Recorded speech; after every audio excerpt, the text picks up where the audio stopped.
Buenas tardes a todos y todos quienes nos acompañan en esta transmisión. A nombre de la Secretaría de Cultura, a través del Centro Nacional para la Preservación del Patrimonio Cultural Ferrocarrilero, les damos la más cordial bienvenida. El día de hoy tendremos la sesión número 11 del curso El ferrocarril en la historia de México. Esta sesión forma parte del tema 6, la dimensión tecnológica del ferrocarril, y para ello tendremos la participación del doctor David Camacho Alcocer y el doctor Gengis Toledo Ramírez, quienes expondrán sus reflexiones sobre el desarrollo tecnológico del sector ferroviario en México. A continuación voy a leer la semblanza de nuestro primer docente invitado. El doctor Gengis Toledo Ramírez es experto en sistemas mecatrónicos, proyectos de desarrollo tecnológico y System Engineers. Es ingeniero con maestría en ciencias en mecatrónica por el CIMVESTAB. Tiene un doctorado en ingeniería por la UNAM y un postdoctorado en el Instituto de Automatización Industrial e Ingeniería de Software de la Universidad de Stuttgart, Alemania. Fue investigador titular del Centro de Ingeniería y Desarrollo Industrial, CONACYT. Ha participado en grandes proyectos de ingeniería, instrumentación científica, inteligencia artificial, robótica, industria e ingeniería ferroviaria.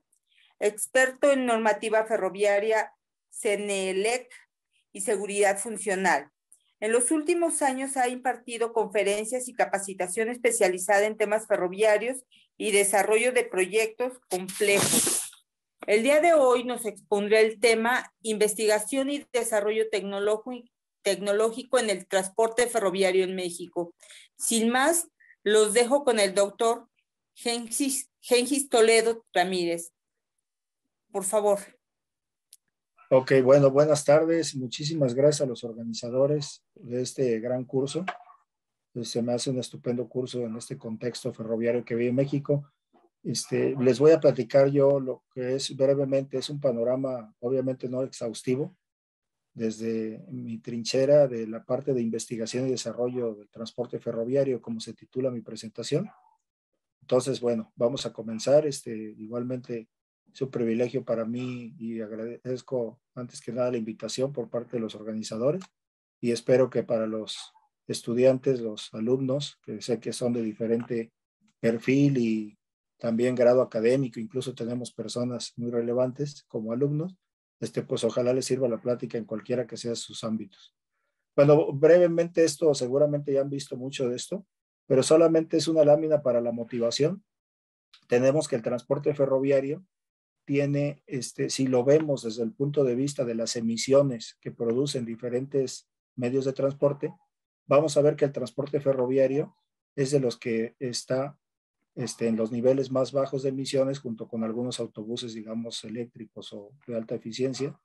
Tenemos que tanto tren doméstico como trenes como el Eurostar van a producir una emisión de gases de efecto invernadero relativamente muy baja, comparado sobre todo con el vehículo o con el transporte aéreo. Igualmente, si atenemos a los espacios, vemos que el espacio que ocupa, el espacio por persona, que ocupa, por ejemplo, el caso de un tren urbano, es un auto requiere 60 veces más. Entonces, tanto por el tema de espacios en nuestras ciudades cada vez más congestionadas como por el tema de emisiones, pues es el transporte ferroviario sin duda es muy importante. Por eso es que el auge actual en el mundo nos tiene aquí en este tema, ¿no? Y bueno, tenemos aquí la red ferroviaria mundial con datos de 2019 y tenemos un mapa muy gráfico que nos permite ver, solamente observar cómo está el desarrollo de la infraestructura ferroviaria, básicamente cómo está en todo el mundo. Aquí vemos claramente cuáles son los países o las regiones o los continentes, en este caso Europa, el este de Estados Unidos, India y el sureste asiático, Japón, que tienen la amplia tradición ferroviaria, ¿no? Y bueno, América Latina, si se dan cuenta, empieza también, bueno, ya tiene la infraestructura, y el caso de México que vamos a platicar. Aquí un poquito podemos hacer una comparativa de las diferentes regiones, y tenemos aquí otro tipo de mapa gráfico en el que podemos ver la densidad ferroviaria, y aquí en la comparativa que coloqué en cuanto a Europa. Obviamente Europa, por su tradición, allá se inventó el ferrocarril, pero la tradición europea ferroviaria es enorme. Y bueno, esta es una comparativa de acuerdo a la densidad de kilómetros de vía por área o superficie de cada uno de los distintos países. Entonces vemos que bueno, estamos en América Latina en similares grados, compartimos bastante similitudes, siendo Argentina un poco mayor y Estados Unidos, obviamente. Y bueno, por otro lado, tenemos aquí en cuanto al aspecto de la red ferroviaria en América Latina, han de saber que compartimos muchas similitudes en el desarrollo ferroviario en América Latina. Tenemos también que ha tenido mucha importancia en la segunda mitad del siglo XX.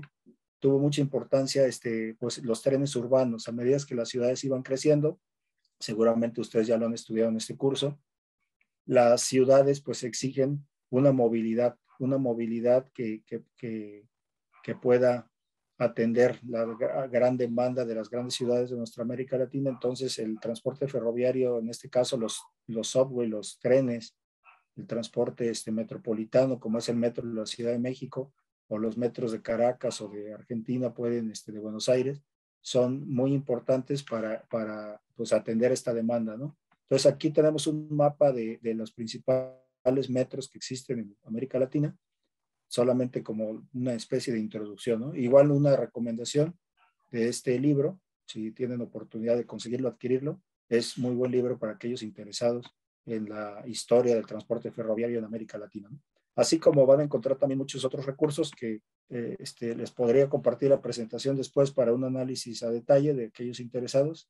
Ahorita, por razones de tiempo, pues tengo que adelantarme como nos lo pide el señor tiempo. Entonces, bueno, tenemos un panorama de solamente como muestra de cómo fue el crecimiento de la red ferroviaria en México. Aquí, si se dan cuenta, no hay una linealidad en el tiempo. Tenemos que al principio, como todos sabemos, empezó los esfuerzos con Benito Juárez y Miguel Lerdo, si no mal recuerdo, con el tren México-Veracruz, que seguramente también ya lo repasaron muchísimo la historia.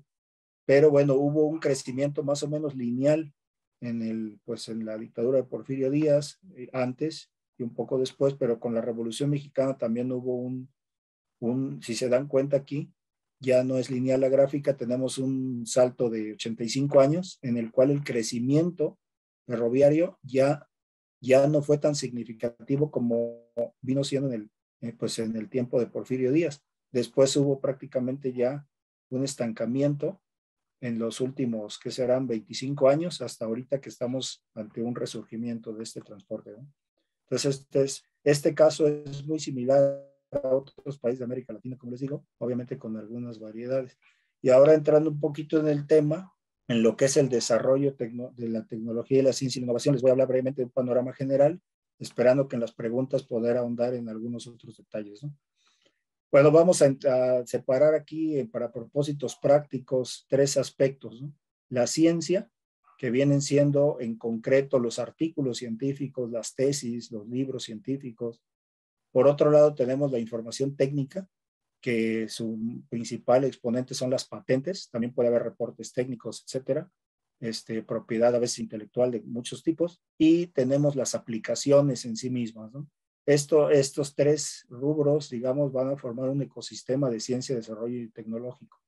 Esto es bien importante porque nosotros podemos hablar de que hacemos ciencia o hacemos tecnología, pero realmente vamos a ver ciertos números duros y datos, sobre todo en los 2 primeros, ¿no? Entonces, por ejemplo, aquí tenemos, para los que están muy interesados en la parte de ciencia y tecnología, tenemos una correlación en primer gráfica, que nos presentan algunos informes de la Organización de las Naciones Unidas en cuanto a la correlación que existe. Yo lo reviso siempre con los estudiantes de metodologías de la investigación. Es muy importante que todos entendamos esta gráfica, puesto que por el lado horizontal vamos a tener el porcentaje del Producto Interno Bruto que cada nación o diferentes naciones invierten en ciencia y tecnología. Y por otro lado vamos a ver aquí la riqueza de las naciones, o sea, el Producto Interno Bruto per cápita. Entonces, aquí lo que podemos observar es que hay una gran correlación de los países llamados desarrollados o primer mundo, que tenemos, por ejemplo, Estados Unidos, Suecia, Dinamarca, Alemania. Lo que nos dice esta gráfica es que aquellos que invierten en ciencia y tecnología más de 3% o entre 2.5 y 4 son igualmente países ricos. ¿Qué es primero huevo o gallina? Pues es realmente igual de complejo que esto. Pero realmente es una correlación. Tenemos un ruido por ahí, pero bueno, ya. Eso fue. Entonces, vemos que hay otros países que son cierta excepción, como Luxemburgo, que invierte mucho menos en ciencia y tecnología y tiene mucho más riqueza, caso especial que habría que analizar, pero no es la regla. Y bueno, y por otro lado tenemos a nuestro México y otros países hermanos de América Latina que tienen poca inversión en ciencia y tecnología y poco ingreso per cápita. Entonces, hay una correlación bien interesante en cuanto a la inversión que se hace en las naciones, ¿no? Tanto público como privado. Y bueno, aquí tenemos muchas otras gráficas muy interesantes. Por ejemplo, el porcentaje de investigadores por diferente, por la población económicamente activa, etcétera. Vemos que Corea, Estados Unidos tiene alrededor de 9 y México y Chile, por ejemplo, tienen un investigador, ¿no? Pero bueno, sin intentar hacer ahorita un análisis exhaustivo, lo que quiero dejar con esta lámina es que la inversión en ciencia y tecnología tiene una derrama totalmente correlacionada con la riqueza de las naciones. Eso lo sabemos incluso a nivel personal, ¿verdad? Cuando estudiamos en muchísimas ocasiones. Y aquí abajo, bueno, tenemos que se ha estudiado este fenómeno ampliamente y lo podemos resumir muy breve con estas figuras. Vemos que en los países desarrollados hay una correlación muy interesante en la academia, el gobierno y las empresas. Estos actores, entre otros, están ampliamente relacionados y en cambio los países en desarrollo como México y los países hermanos de Latinoamérica van a tener muchos menos conexiones entre gobierno y empresa o empresa y academia, y a veces esas conexiones son de trámites, pero no son conexiones en cuanto al tema de desarrollo científico y eso. México ha avanzado bastante en este tema, pero sin embargo todavía hay muchos retos por ahí. Entonces es un tema importante. Bueno, entrando brevemente en la parte de investigación y desarrollo, esto es a nivel mundial. Por ejemplo, aquí tenemos una gráfica de hacer un análisis de artículos científicos. Tenemos que, por ejemplo, para el año 2017 se estaban produciendo 7,000 artículos científicos en el tema ferroviario. Esta es una investigación breve que hicimos, bueno, parte de una investigación que se hizo hace un par de años, en el cual podemos revisar aquí cómo es la producción científica. Realmente ahorita ha despegado extraordinariamente con el uso de las tecnologías de la información, la colaboración, y bueno, con el advenimiento de China, que vamos a platicar un poquito de eso en una gráfica. Entonces tenemos que hay un avance increíble en el número de publicaciones científicas. Tenemos, tenemos diferentes journals o libros o artículos técnicos internacionales donde, digamos, los científicos en el tema se dan cuenta para los diferentes desarrollos teóricos.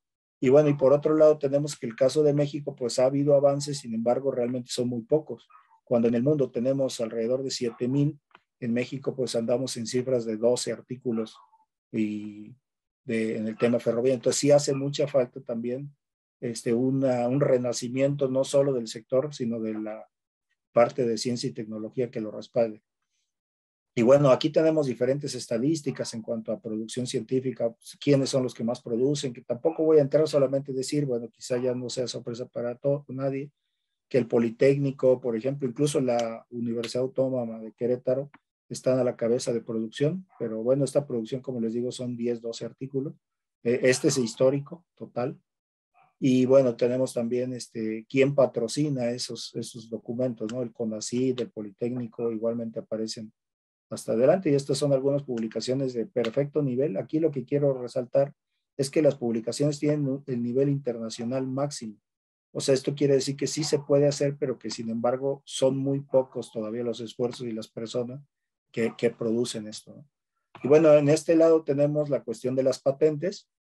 En la cuestión de las patentes, igualmente aquellos interesados en estos temas, pues cuando ya se empieza a estudiar las patentes, hay un curso especial para ello, pues las patentes tienen una clasificación internacional, hay muchas, bueno, hay varias clasificaciones, una de ellas es este índice, y tenemos que todo lo que agrupa las patentes que tienen que ver con lo ferroviario están en la clasificación B61.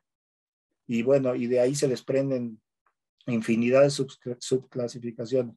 Pero bueno, esto es una forma de revisar realmente, no importa quiénes son los que están patentando más también, y correlacionar, por ejemplo, cuando nosotros queremos iniciar un desarrollo tecnológico en cualquier ámbito, lo más importante es, obviamente, irse a los artículos científicos y a las patentes para investigar primero lo que ya existe y para poder también innovar y poder hacer uso y sacar ventaja de lo que ya existe, y también para no repetir, obviamente, porque incluso caeríamos en un tema ahí. Entonces es fundamental que cuando vamos a hacer un desarrollo tecnológico de cualquier ámbito, y en este caso ferroviario, hagamos un análisis previo del estado del arte, que se llama, y estado de la técnica, basado en paper. Para esto obviamente necesitamos personal capacitado que sea capaz de interpretar todo esto. Entonces, bueno, este es en el caso de México, el anterior fue mundial, y bueno, también tenemos que de forma similar a los artículos, tenemos también pues varios, bueno, algunos mexicanos, instituciones que están patentando, pero realmente son pocas, ¿eh? Tenemos incluso una empresa de Monterrey, me parece que es Metal Mecánica, Certec. Tenemos algunas pocas empresas que están patentando cosas, sobre todo el aspecto mecánico. Y bueno, y tenemos también mexicanos que están patentando, pero que trabajan en otros países, ¿no? Y que a veces por la afiliación sale como autores mexicanos en algunos casos. Y bueno, es un tema similar. Y estos son solamente ejemplos de patentes. Aquí lo relevante es que la mayoría de las patentes que localizamos hace un par de años, ferroviarias en México, son antiguas, tienen décadas, algunas son a principios de siglo, es increíble. Por ejemplo, tenemos, la mayoría, como les decía, son sistemas obviamente mecánicos, sistemas de unión, sistemas, es más moderna. Tenemos algunos sistemas de tracción de vehículos, es un soporte para freno y algunos otros sistemas, pero realmente sí es poco. Y bueno, hablando de esto ya en la modernidad, existe un nivel, de hecho el CONACYT ya lo adoptó, esto viene de la NASA, pero existe una clasificación en los famosos ya TRLs para todos los que estamos en el campo de la ciencia y la tecnología. Estos TRLs lo que van a hacer es clasificar cualquier desarrollo tecnológico, lo van a sentar en un nivel desde el 1, que es un nivel de ciencia básica, conocimiento muy básico, hasta el nivel TRL9, que es prácticamente un producto que está en el mercado y que ya está en etapa de producción, digamos. Pues bueno, esto es muy importante para poder entender también y aterrizarnos a nosotros mismos en qué TRL estamos, pero también para poder pedir financiamiento y saber qué metodologías o qué lógicas o qué tenemos que hacer. Porque muchísimas veces pasa que alumnos y académicos inclusive hablan de que ya tienen un desarrollo. Pasó ahorita con los respiradores, que todo el mundo empezó a tener respiradores por todo el país, pero realmente ya cuando se le pregunta en qué TRL están, pues ya empiezan a no pasar ninguno del 3 o del 4. Entonces, un producto está en el mercado hasta que tenga un TRL 8 aproximadamente. Entonces, esto es súper importante también para conocer estos términos. Y bueno, esta es solamente una cadenita aquí muy, muy breve, ya le he presentado en otras ocasiones, de cómo realmente se puede ir avanzando en los TRLs. Entonces, pues todo esto empieza a través de un problema. En este caso, esto es genérico, pero cualquier problema que tengamos que pueda tener una resolución, un planteamiento de solución técnico, es necesario crear un concepto. Eso apenas sería TRL 1 y 2 cuando tenemos la teoría, el desarrollo básico científico, digamos, para esa solución, pero de ahí a que pueda pasar al sector productivo y que sirva realmente en el término ferroviario para mover a las personas, falta muchísimo. Muchas veces se le pide de parte de la sociedad, del gobierno, del Congreso, a la gente de ciencia, pues que prácticamente saque un tren de la academia, y lo cual tiene que entenderse toda esta cadena de desarrollo tecnológico para poder ver y enfrentar la cadena y poder producirla, porque en países desarrollados esto es perfectamente conocido y todos los eslabones están presentes, y en los países como México todavía hay eslabones muy fuertes y hay otros eslabones que prácticamente no existen y algunos otros no están conectados. Entonces, sí es muy importante que una vez que se tenga una propuesta, pues se requieren muchos recursos humanos, gente especializada pero también se requieren infraestructura, laboratorios, recursos financieros. Otra cosa muy importante es la parte de regulación, porque nos encontramos en el mundo académico. Me presentaron hace rato como docente, sí he sido docente, pues soy investigador y también trabajo en la industria privada. Tengo todas esas camisetas y les puedo decir, por eso les puedo hablar de una forma integral. Y realmente la parte de regulativa y la normativa es muy importante porque encontramos grupos de investigación que tienen súper ideas, tienen muy buenos desarrollos, pero a nivel prototipo TRL 1 y 2 o 3, y eso no puede llegar al mercado, le falta muchísimos años luz y tampoco tiene ningún cumplimiento normativo. Entonces no podemos subir nuestros equipos a un sistema ferroviario si no tenemos un entendimiento y un cumplimiento normativo, del cual voy a hablar también. Y bueno, entonces tenemos que llegar realmente a un prototipo, eso para los que les gusta hacer desarrollos tecnológicos, necesitamos llegar a un prototipo demostrativo, algo que sea capaz de convencer a muchos, a nosotros mismos y a los inversionistas y a muchos actores, de que la tecnología es posible, pero aún así después de esto requerimos otra vez muchos recursos humanos, mucho conocimiento y realmente inversionistas y todo un planteamiento de mercado para poder desarrollar ya ese prototipo a un nivel realmente de TRL avanzado, de desarrollo tecnológico que pueda permitir realmente llegar a una solución. Y bueno, y ya después voy a hablarles brevemente de la parte de los retos. Creo que de tiempo estamos bien, nos quedan 20 minutos. Entonces, miren, de los retos, ya habiendo introducido rápidamente los conceptos de la parte de los retos, tenemos aquí en esta gráfica, podemos ver cómo ha crecido el transporte ferroviario en sus diferentes rubros, por ejemplo, trenes ligeros, metros, trenes de alta velocidad y trenes convencionales. Podemos ver cómo ha crecido en 3 años distintos, 95, 2005 y 2016. Seguramente algunos de los que me están escuchando no habían nacido en 95, posiblemente. Y tenemos aquí cómo ha crecido en diferentes regiones el sistema ferroviario. Por ejemplo, vemos que en Norteamérica el crecimiento es muy bajo, en Europa el crecimiento es lineal, es más o menos de interés, pero vemos que el crecimiento en China pues es abrumador, es un fenómeno que merece pues él mismo un análisis completo. China ha crecido y como pueden ver, mayoritariamente en trenes de alta velocidad con el propósito de convertir a China pues en lo que ya es ahorita, ¿no? Una potencia mundial y hiperconectada. Es un país gigante y requiere trenes de alta velocidad, los cuales ahorita pues, son punta de lanza prácticamente. Y entonces, bueno, en México no tengo esa gráfica, seguramente ya la de tener, y de la agencia reguladora, y México pues ahorita tiene un despegar en el transporte ferroviario muy interesante, que si bien no está en esta gráfica, sí tenemos que tomar en cuenta. Entonces, bueno, aquí tenemos proyectos ferroviarios en América Latina, también no solo en México, hay otros proyectos ferroviarios en diferentes partes, en Panamá, hay una intención de conectar con México. Hay que comentar lo que seguro ya saben, con este auge del transporte ferroviario en México, y hay muchos países que han levantado la mano de por qué no revivir aquel sueño de unos pocos de conectar toda Latinoamérica con el transporte ferroviario, ¿no?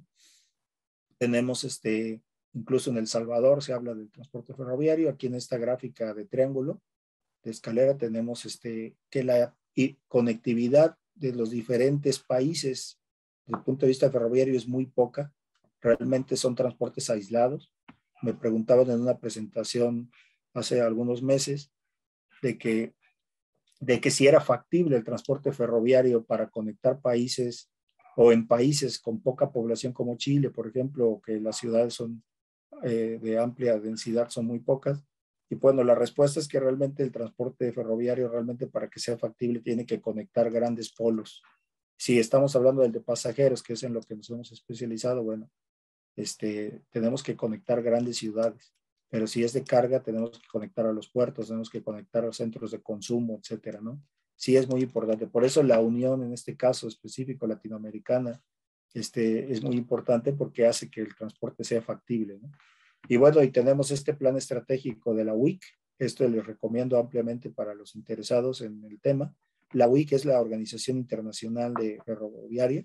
Es una organización gigantesca, muy súper profesionalmente realizada y que lleva a cabo eventos diversos. Y últimamente han estado haciendo eventos para América Latina, los cuales son, pues prácticamente para participar solo hay que levantar la mano, entonces no tiene ningún costo de entrada y es una organización que agrupa a todos los operadores y muchísimo, todo el ecosistema ferroviario está en la WIC y tiene un brazo latinoamericano. Entonces, es muy importante también que puedan bajar de internet este documento para los interesados, ¿no? Y bueno, en México ya todos conocemos, seguramente los han revisado, muchos proyectos que se tienen como pues la línea 3 de Guadalajara, el Tren Maya, el Tren de Istmo, ya no les hablo más porque seguro eso lo han abarcado. Otro reto importante que tiene el transporte ferroviario, pues es algo que no nos gusta a nadie, pero no se puede soslayar, no se puede ignorar, pero lo cual al mismo tiempo es un reto para la gente que estamos en el área de ciencia y tecnología, que pues son los accidentes. Los accidentes pasan, incidentes pueden pasar todo el tiempo, pero accidentes o eventos de consecuencia grave son muy escandalosos, porque estamos hablando de un tren, estamos hablando de un transporte público, no es algo que una máquina se queme dentro de un local y nadie se entere, y aparte estamos implicando, sobre todo en el caso de transporte de vidas humanas. Entonces la seguridad ferroviaria es multidimensional, es sumamente importante y los sistemas ferroviarios en el ámbito de seguridad es muy importante, súper importante y ahorita vamos a hablar brevemente de qué importancia tiene para la regulación internacional. Entonces, este es un reto también para el lado del punto de vista técnico, de los cuales les hablaba hace un rato, que cuando tenemos un desarrollo tecnológico, muchas veces puede ser que funcione, pero cuando preguntamos si eso cumple las normativas en el EC o si cumple la regulación normativa internacional en tema ferroviario, ahora sí que todos dicen de qué me hablas. Entonces, es imposible ocupar un sistema a bordo, no debería, si no cumple la regulación. Entonces, esos son otros temas que prácticamente en México se están empezando a dar, porque, bueno, el equipo mayoritariamente lo compramos, incluyendo el Tren Maya, aunque afortunadamente ya se está desarrollando en México, pero sigue siendo capital extranjero, obviamente empresas extranjeras las que producen estos sistemas. Estamos soñando con que algún día puedan empezar a ver cada vez más pues personal y empresas que puedan tener equipamiento, ¿no? Que es para donde se orienta mi plática, si ya se dieron cuenta por ahí. Entonces, bueno, un reto interesante también en la industria ferroviaria es la automatización de los sistemas. Automatización de muchas cosas, pero yo les voy a hablar solo de la automatización de la conducción. Está demostrado también asociado a los accidentes que les presenté. La mayoría se dan obviamente por algún defecto, alguna distracción humana. No necesariamente, no necesariamente este error humano nunca prácticamente es premeditado. Son accidentes por errores muy diversos o una cadena de sucesos. Entonces se ha descubierto desde el accidente, por ejemplo, en México del metro en 1975, me parece que fue por agosto, del 75 ahí en Tlalpan, se ha descubierto que, realmente no se le puede dar la responsabilidad de un tren a una sola persona, a un conductor. Entonces, desde entonces se han acompañado de sistemas automáticos que protegen o que vigilan al conductor. Por ejemplo, muy práctico, cuando el conductor quiere superar los límites de velocidad porque se le hizo tarde, porque tuvo un problema y porque tiene una tabla de tiempos que cumplir, etcétera. Entonces, muchas veces los conductores se ven forzados, igual que los camioneros, a veces en otro ámbito, a acelerar para llegar a tiempo o por otras muchas razones. Entonces, va a haber un sistema que se llama ATP, que es un sistema de protección, Automatic Train Protection, que va a proteger o va a vigilar al conductor de que no exceda la velocidad, de que haga la parada, de la apertura de puertas, etcétera, etcétera. Entonces, esto es el primer nivel, digamos, de seguridad que han tenido ya los trenes desde 1975 aproximadamente. Se empezó a probar en Francia, de hecho, desde aproximadamente 8 años antes, desde antes de los 70, el siglo pasado, y ha ido avanzando a lo que se llaman los sistemas ATO, que es Automatic Train Operation, que ya son sistemas que incluso supervisan o cumplen la función del conductor, ya aceleran el tren, lo frenan, lo paran, etcétera. Por ejemplo, el tren del metro de la Ciudad de México puede detenerse, lo único que tiene que hacer el conductor en su modo automático o más avanzado es solamente es el cierre de puertas, y cuando está en su modo más avanzado ya puede recorrer, hacer todo el recorrido hasta la próxima estación, y cuando se abren las puertas automáticamente o solamente el conductor tiene que cerrar puertas.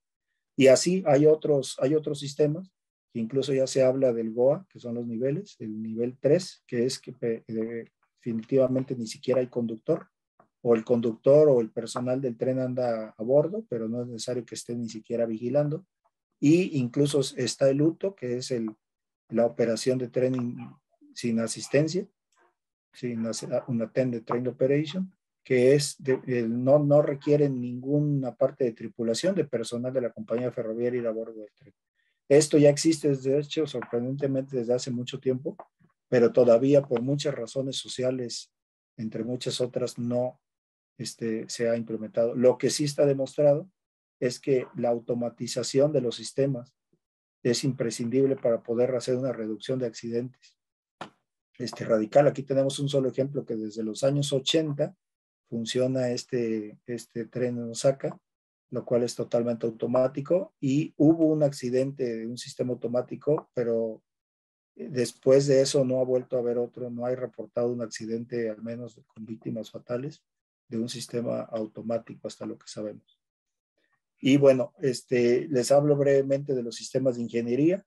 Tenemos por otro lado, porque ahorita todo el mundo está pensando, sobre todo quien sea del área técnica, de que pues entrar al tema ferroviario es sumamente difícil, y sí, efectivamente es un tema súper diverso, súper multidisciplinario. Y bueno, decirles también que hay algo que se llama sistemas de ingeniería, que es una metodología que viene de la NASA, que cada vez se aplica en sistemas más diversos, industrias muy diversas, que es una metodología para poder llevar a cabo desarrollo técnico complejo multidisciplinario. Entonces, solamente aquí platicarles, dejé un par de láminas porque esto no es el objetivo, pero sí platicarles que existe una metodología que, por ejemplo, los alemanes le llaman el V-Model o V-Model, para sistemas de ingeniería, que tiene que ver con cómo realizar un sistema desde su detección del problema hasta la operación del mismo e incluso su retiro de servicio. Entonces, todo esto se llama el modelo de ciclo de vida de un sistema, y lo cual tiene toda una metodología, y bueno, es un método que nos guía al desarrollo de sistemas para aquellos que quieran interesarse, empresarios, estudiantes, investigadores. Conocer que existe esto. Este libro de la NASA es totalmente aplicable a cualquier tipo de sistema complejo, está disponible en línea gratis para todos. Y bueno, esto igual los términos varían de lugar a región, incluso en diferentes industrias o subindustrias, pero este es solamente para a veces dividir un poco los diferentes aspectos de un sistema ferroviario desde el punto de vista de hardware, en este caso de material rodante, instalación fija, obra civil, porque son ámbitos muy diferentes que a veces cuesta mucho también. En México tenemos una tradición muy interesante, enorme y gigantesca de obra civil, o las llamadas obras de arte en el mundo ferroviario, túneles, puentes, etcétera. Y ahí tenemos, yo creo que el mayor avance en los temas ferroviarios está por ahí. Y obviamente el material rodante prácticamente pues es importado. Actualmente tenemos en Ciudad Sagún el renacimiento también de la empresa Alstom, si no me dejan mentir, y tenemos pues que va a ser el Tren Maya con ya mano de obra mexicana, capital en buena parte nacional y proveedores mexicanos. O sea, ya tenemos cierto avance. Sigue siendo obviamente una empresa europea, pero ya tenemos bastantes ventajas. Y bueno, instalación fija, hay un mundo de proveedores de muy diversos ámbitos, ¿no? Y bueno, hablarles brevemente nos quedan pocos minutos, de las normas de seguridad de las cuales yo les hablaba hace un rato. Es indispensable, si vamos a hacer desarrollo ferroviario, conocer normativa de seguridad. También en México necesitamos muchos expertos en desarrollo de la llamada seguridad funcional, que no tiene que ver, pero muy poco con la seguridad que estamos acostumbrados. A veces en todas las empresas y organizaciones ahora hay cuerpos de seguridad, pero esta seguridad tiene que ver con la seguridad de los sistemas técnicos, cómo desarrollar sistemas que sean seguros. Y bueno, esto es una teoría muy grande, ¿no? Y esto tiene que ver con el concepto RAMS, que solamente me interesa que se lo lleven en este curso. El concepto RAMS es un concepto nuevo relativamente aún en los ámbitos de ingeniería en México. Solamente algunas industrias lo manejan de hace algún tiempo, pero es un concepto muy poderoso, puesto que es el concepto de la confiabilidad, la disponibilidad, la mantenibilidad y la seguridad de los sistemas. En este caso, en los trenes, RAMS tiene una importancia básica, la cual les comento en lámina que sigue, porque necesitamos que nuestros sistemas sean confiables. Obviamente ningún sistema ferroviario está interesado en que la gente tenga miedo de ocuparlo. La confiabilidad de que no se pare el sistema, de que no se detenga, de que funcione tal como debe de funcionar. La disponibilidad, que es que ese sistema esté operativo en el momento que lo queramos o que el tren llegue a la hora que dice llegar. Y la mantenibilidad es básica. Cuando nosotros desarrollamos un sistema técnico, tenemos que tener en cuenta la mantenibilidad desde el mismo momento del concepto del sistema y no esperar a que ya el sistema esté operativo para empezar a pensar cómo le doy mantenimiento. Entonces, y la seguridad, pues ni se diga, ¿no? De la cual ya hemos hablado. Que el sistema sea seguro y que su nivel de riesgo sea aceptable. Ningún sistema tiene una seguridad 100%, nada es absolutamente seguro, absolutamente nada, pero sí se habla de riesgos. Entonces son todas teorías muy interesantes, pero debemos de hacer que los riesgos del transporte ferroviario sean niveles aceptables totalmente. Y entonces, bueno, para estos conceptos está el concepto en inglés RAM, de Reliability, Availability, Maintainability y Safety. Y es tan importante que al ratito en unas más láminas les explico por qué ese énfasis. Bueno, esto es parte de normativa en cuanto a equipo electrónico embarcado. Imprescindible también que quienes quieran hacer cualquier tipo de desarrollo ferroviario se vayan a la normativa internacional. Y bueno, normativa de diferente tipo. Esta es una electrónica que habla del tema RAMS, de confiabilidad, de la vida útil de los sistemas, entre otros, ¿no? Y otra cosa muy importante es también ISO 9000, esto es básico. De hecho, me decían algunos colegas que estaban interesados, hace poco hubo un llamado de Alstom para la colaboración con el Tren Maya, por ahí está en redes sociales, y llamaba a muchas empresas a apuntarse para colaborar como proveedores. Y lo de base es que piden tener ISO 9000, ¿no? Entonces, ISO 9000 igualmente en la normativa de desarrollo tecnológico, es imprescindible que la organización tenga ISO 9000. Y bueno, tenemos también que la norma 50126 nos pide que se haga el desarrollo bajo un ciclo de vida, como el que les expliqué hace un rato en modelo B, el cual tenga un seguimiento sistemático absolutamente de todas las etapas de vida, ¿no? Y bueno, igualmente para quienes son interesados más en el software, que ahora está muy de moda, efectivamente para el software tenemos otra normativa que lo mismo también nos dice que el software debe de hacerse mediante un método de ciclo de vida. Esto es bien importante porque muchísima gente de software todavía no conoce o aún no se empapan de estos hechos, ¿no? Entonces sí es súper importante tener en cuenta que existe todo esto. Y bueno, y por último les pongo solamente unos ejemplos aquí en México. Bueno, CIDES y el Centro de Investigación, que es parte de CONACYT Ingeniería, es de los centros que está desarrollando o ha estado desarrollando tecnología mexicana en sistemas ferroviarios. En este caso, por ejemplo, ya desde hace algunos años se empezó a desarrollar pues, piezas para el metro de la Ciudad de México. Y bueno, ¿por qué? Esto es bien importante también tomarlo en cuenta, puesto que hay una coyuntura muy interesante para los ingenieros y la gente de industria, para todo la gente interesada en el desarrollo de México desde el punto de vista técnico, porque los sistemas ferroviarios, como muchos otros, son sistemas pues, que deben de durar expectativa de vida al menos 20 años. Entonces, como ustedes saben, por ejemplo, el Metro de la Ciudad de México tiene una gama diversa de modelos de tren. Hay equipos nuevos, pero hay equipos ya muy viejos. Entonces, estos equipos a veces se paran, no tienen disponibilidad porque falta una pieza o dos y ya no hay quien haga esas piezas. Y a veces esas piezas las llegan a conseguir en Europa, en Italia, y son precios elevadísimos, colas de espera. y hay veces que por una pieza puedes tener detenido un tren o un vagón o un componente, etcétera. Entonces, realmente hay oportunidades gigantescas para el desarrollo de tecnología propia en México y sustitución de piezas. Entonces, IDESI, Centro CONACYT de Ciencia y Tecnología, inició apoyando al Metro de la Ciudad de México con la sustitución de diversas piezas que antes importaban, que significaban un cuello de botella, y realmente son tecnologías y son que ya se tenían aquí. Simplemente a veces es necesario hacer los vínculos y establecer los convenios propios.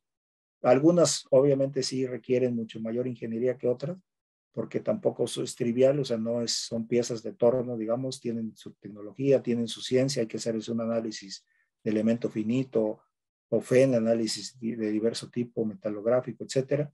Pero sí es muy importante decir y saber que ya en México se tiene esta tecnología ya bastante, ¿no? Lo que nos faltan, como digo, son vínculos. Y bueno, y realmente se empezó con esto, pero luego se pasó ya a la parte de electromecánica, haciendo bancos de pruebas, bancos de instrumentos, e incluso por ahí también hay un desarrollo de un tipo sistema Waze para el metro, que es por ahí estaba implementándose en la línea 1, que nos avisaba el tiempo de llegada de los trenes. Hasta aquí tenemos sistemas no críticos, pero en la otra fase se empezó a desarrollar sistemas críticos, y fue pues un salto de paradigma, porque realmente el desarrollo de sistemas críticos o electrónica embarcada que tiene que ver con sistemas de automatización de tren tiene una implicación muchísimo más de cuidado. Y para esto tenemos que seguir un cumplimiento estricto del modelo B, y tenemos que seguir estándares muy, digamos, rigurosos que nos marca la normativa que se ve en esta lámina, que es un paquete normativo bastante interesante, el cual prácticamente es el punto de inicio para empezar cualquier desarrollo ferroviario de verdad.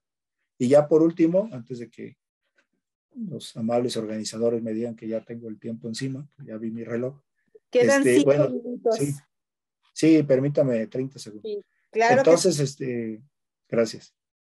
Entonces, bueno, tenemos aquí este grupo hermano que localizamos hace algún tiempo, con el cual hemos hecho colaboraciones pues apenas iniciales, pero muy interesantes, liderada por el doctor Eli Rutenberg en Argentina. Ellos tienen un grupo académico también con muchos vínculos en el sector productivo y el sector gobierno. Ellos están desarrollando sistemas de enclavamiento, entre otros muchos, que tienen una similitud con los que se han desarrollado aquí en México, en CONACYT, puesto que tienen sistemas también digamos, de seguridad y normativa ferroviaria, muy interesante también este equipo. Y bueno, concluyo con 3 puntos, y que en México existe ya el conocimiento, la madurez técnica y mucha persona increíblemente capacitada, muchos estudiantes, ingenieros, académicos, industriales, para desarrollar productos ferroviarios.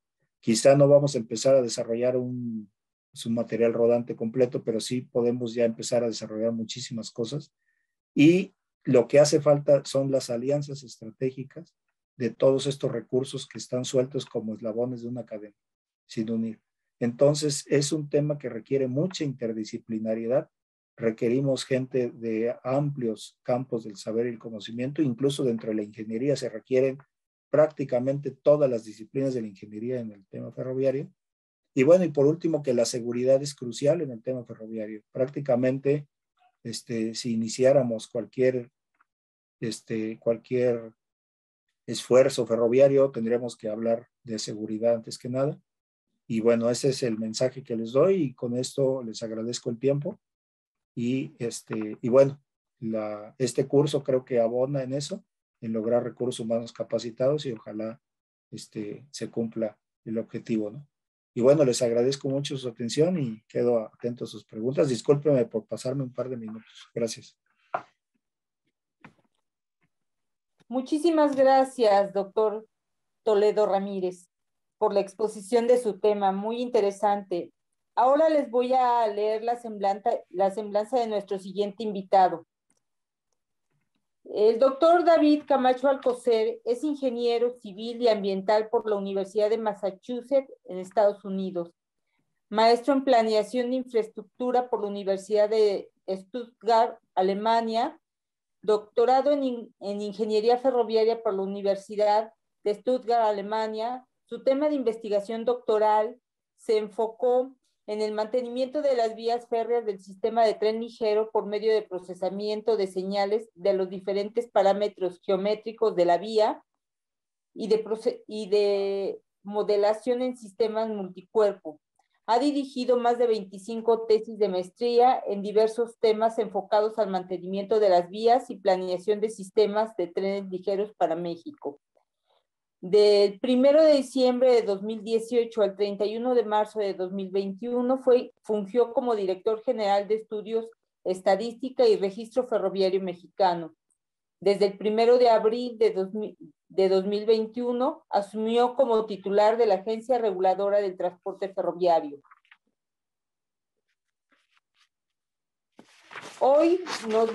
El día de hoy nos expondrá el tema la digitalización del sector ferroviario en México. Sin más, los dejo con el doctor David Camacho Alcocer. Bienvenido. Muchas gracias, Isabel. Pues después de tan buena presentación, grata presentación del doctor Gengis Toledo, pues voy a palidecer un poco. Les agradezco la invitación. Me disculpo por haber entrado un poco tarde, no pude ver toda la presentación del doctor, pero a grandes rasgos me pareció súper interesante las propuestas que él pone, porque en realidad la presentación que voy a dar pues es en gran parte muy aunada a varios aspectos que él propone, ¿no? Quizás un poquito más la optimización ya de un sistema ferroviario que está en operación y cómo podemos nosotros hacer más, con mayor, tener más eficiencia en los quehaceres del sector ferroviario, sobre todo, ahorita lo voy a poner desde el punto de vista del regulador ferroviario, o sea, del punto de vista del gobierno federal, y que pudiese permear hacia las diferentes industrias, hacia los diferentes concesionarios que ya operan en el sector, ¿no? Y de ahí ir viendo cómo el sector completo puede irse subiendo y sumando, ¿no? Entonces vamos a hablar de la digitalización del sector ferroviario, pero antes que nada, pues primero dar un contexto pasaré a la siguiente lámina. El contenido de mi presentación, bueno, ahí quedó content, ¿qué es la Agencia Reguladora del Transporte Ferroviario? Para los que no nos conocen, los retos que tenemos, que vendrán muy aunados a las cosas que dijo el doctor Gengis y la digitalización que voy a presentar. Algo sobre lo que sería la gran visión del sector ferroviario mexicano, cómo vemos desde la agencia el desarrollo del sector desde el punto de vista de una planeación a largo plazo, acciones hacia la digitalización que estamos llevando a cabo y qué visión tenemos sobre esta. La Agencia Reguladora del Transporte Ferroviario es una agencia que se crea con un decreto de creación en el 2016 como una oficina desconcentrada de la Secretaría de Comunicaciones y Transportes. Soy la Secretaría de Infraestructura, Comunicaciones y Transportes. Esta agencia se crea con capacidad técnica, operativa y de gestión, con el propósito de regular, ¿no? Pero también tenemos el propósito de promover, posteriormente monitorear y verificar la construcción de los proyectos ferroviarios, su operación, explotación, conservación y su mantenimiento. Muchos de estos aspectos son fundamentales en el tema de la digitalización. También estamos cuidando el tema de la prestación del servicio público de transporte ferroviario, sus servicios auxiliares, asegurando interconexiones entre los ferrocarriles. Hay que recordar que la red ferroviaria está concesionada a diferentes concesionarios y hay que asegurar que estos estén interconectados para una logística más eficiente. De igual forma, promovemos la interrelación de las terminales ferroviarias con la operación multimodal y tenemos la facultad y la obligación de imponer sanciones cuando los títulos de concesión no sean honrados. ¿Qué funciones principales tenemos? Bueno, brindar seguridad y sustentabilidad del sistema ferroviario. Esta es una parte básica. Lo primero en el sector ferroviario debe ser seguridad. Ya por ahí lo mencionó también el doctor Gengis. Promover el uso óptimo y la expansión de la red ferroviaria. Como veremos en algún mapa, tenemos una red muy extensa que es la 11ª a nivel mundial no es tan extensa como otros países, la capilaridad no es tan grande, pero tiene una cobertura bastante importante e interesante, donde casi la mayoría de las ciudades mexicanas y centros logísticos y puertos están conectados por red ferroviaria. Establecer bases regulatorias de tarifas, fortalecer el marco técnico y legal del servicio ferroviario, realizar estudios de tráfico ferroviario, donde evaluemos la capacidad y la eficiencia del sistema que tenemos, sobre todo optimizándolo, basándose en conceptos operativos adecuados para evitar sobrecostos y proyectos sobredimensionados. Es algo que nos interesa muchísimo en la agencia. Bien lo dijo también, y me voy a colgar un poquito de la presentación de Gengis porque es muy importante lo que ha comentado. Generar expertise, no solamente en un sector, estamos viendo que es la construcción de la vía, es un sector multidisciplinario, interdisciplinario, y la expertise que podamos fomentar en México, que por cierto estamos ya, por ahí vienen las preguntas si había ya algunas clases o alguna institución que esté formando técnicos ferroviarios. En este caso la pregunta para innovación, pero sí se están generando ciertas ofertas educativas en el sector ferroviario para atender cosas que nos parecen, no son muy robustas en el desarrollo de proyectos.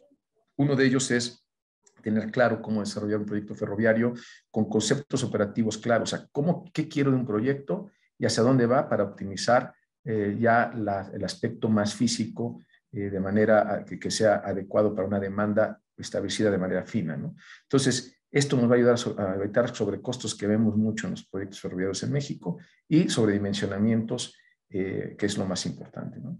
Tenemos la capacidad y las funciones de verificar y supervisar que los concesionarios cumplan con lo establecido en los términos, en los títulos de concesión y en la normativa que, por lo cierto, pues todavía está en desarrollo. Tenemos una normativa muy mínima y todavía medio débil.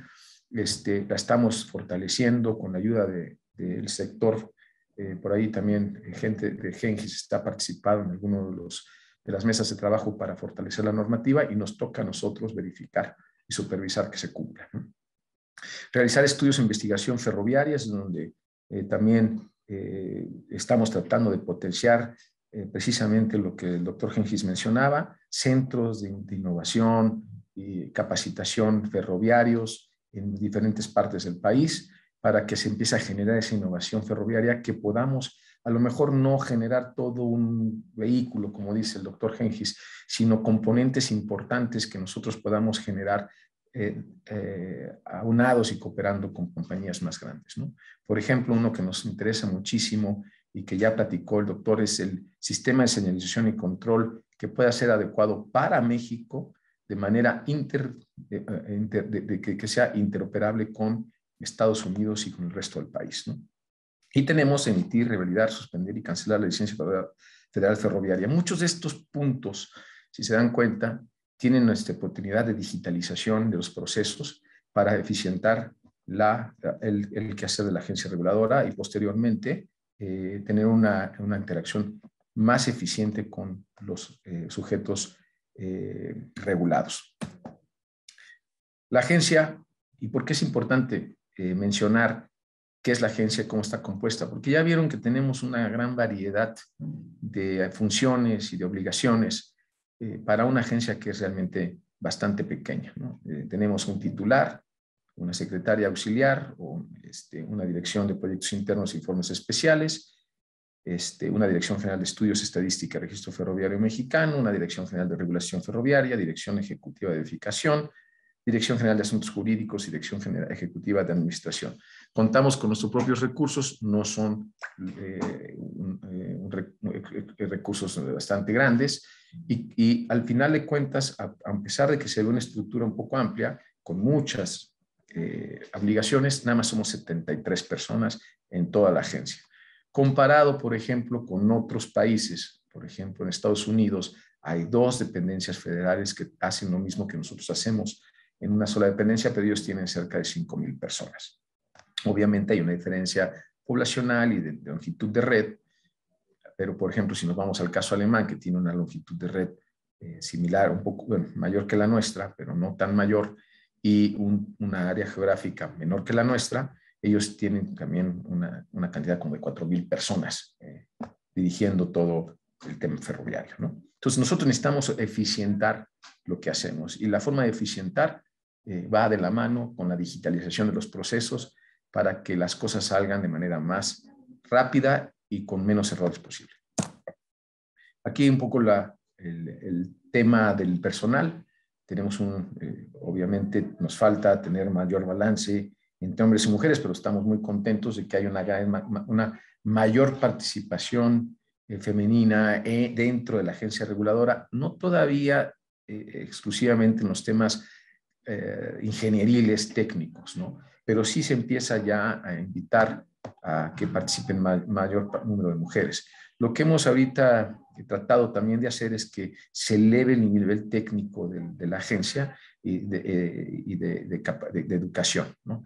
Tenemos un 11% de personas que están en bachillerato, 63% que tiene licenciatura, un 21% con maestría y un 5% con doctorado. Esto ya aumentó, ya tenemos un doctorante más, entonces esto aumenta el porcentaje. Y buscamos que cada uno tenga un expertise interdisciplinario para poder realizar las tareas propias de un sector ferroviario que es muy diverso, ¿no? De la misma manera, pues tratamos que la agencia, el personal de la agencia siga formándose en este tipo de capacitaciones que, por ejemplo, mencionó por ahí el doctor Gengis Toledo, ¿no? Queremos que la gente tenga técnicamente mayores capacidades. Ahora, ¿qué retos enfrentamos en el sector ferroviario que tenemos que atacar con el poco personal y con todas las atribuciones que tenemos y obligaciones? Hoy vemos que de los 10 países con mayor tráfico ferroviario de mercancías y pasajeros, encontramos que tenemos las grandes ligas, por decirlo así, donde Estados Unidos, Rusia y China pues comparten la parte de mayor movimiento de carga y pasajeros. Sin embargo, vemos vocaciones, ¿no? Las vocaciones de carga y las vocaciones de pasajeros. Estados Unidos prácticamente, junto con Rusia, tiene una vocación mayoritariamente de carga, donde China balancea de manera muy importante la carga de los pasajeros. Esos son los grupos de los países con mayor número de tonelajes y pasajeros movidos en sus redes. Posteriormente vamos viendo que por regiones también y por diferentes países tenemos otras vocaciones. Obviamente los países más pequeños, sus vocaciones son mayormente de pasajeros y algunos países mucho más grandes como Canadá y Australia, Ucrania, son también, su vocación es más de carga, ¿no? Sin embargo, hemos encontrado que existen una cantidad de países de diferentes tamaños que tienen una vocación similar a la de China, pero en menores escalas, ¿no? Por ejemplo, Alemania, en donde mezclan de manera muy importante los trenes de carga y pasajeros en la misma vía, moviendo 7 millones de pasajeros al día en sus redes de interciudad y 1 millón de toneladas diarias en las mismas redes, ¿no? Para ponerlo en perspectiva, esto se traduce a que Alemania mueve por la longitud de las vías y el movimiento de la carga 126,000 millones de toneladas kilómetro, por cada tonelada que se mueve, se multiplica cada kilómetro que se mueve, y México mueve 89,000 millones. Entonces, encontramos que hay países que hacen una mezcla bastante interesante y nosotros en México seguimos una tendencia tipo Norteamérica de mover la mayor cantidad posible de carga sin tener una cantidad significativa de pasajeros, ¿no? Aún así, incluso, pues movemos menos que Ucrania, incluso menos que Alemania, ¿no? Entonces tenemos un problema de que no estamos moviendo lo que pudiésemos mover, no tenemos en muchas ocasiones, ya si hacemos un análisis más profundo, la eficiencia operativa que debería tener el país ni la logística, ¿no? Entonces, para nosotros es un reto porque queremos usar la infraestructura de manera más eficiente, asemejándonos o apegándonos un poco más a esta línea diagonal, que sería la más adecuada para nosotros por el tamaño del país y por la vocación que pudiésemos tener de carga y pasajeros. Otro reto muy, muy importante que va de la mano con la seguridad, y que esto sí podría ser algo que le pudiéramos meter muchísima tecnología, sobre todo tecnología de digitalización, como lo estamos planteando, es el descarrilamiento. Desde el 2017, México muestra una proporción 10 veces mayor de descarrilamiento por un año y por 1 millón de toneladas kilómetro que Estados Unidos. O sea, en este índice, por cada 10 descarrilamientos que nosotros tenemos, Estados Unidos tiene 1. Pero, sin embargo, vemos que también estamos un poco peor que otros países, que Canadá incluso, pero comparado con Alemania e incluso India, vemos una proporción de 100 veces más en Alemania e India de descarrilamientos.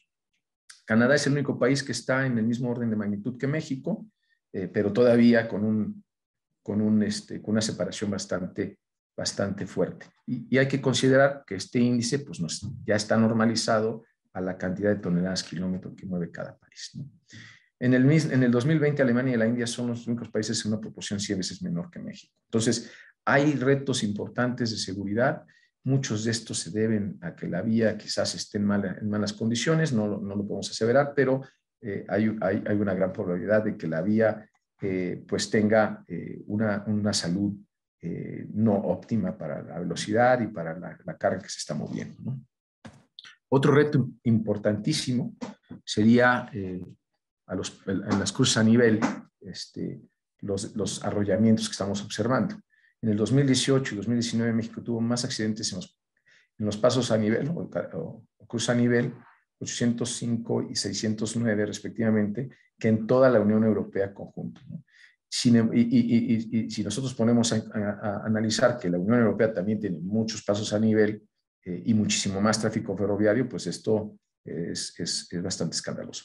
México tiene una tendencia creciente en los accidentes en pasos a nivel por toneladas kilómetro, como podemos ver a partir del 2010-11 hemos tenido una tendencia a la alta, bastante dramática, mientras por ejemplo países como la India, un poquito antes que nosotros, empezaron a tener una tendencia a la baja que han mantenido.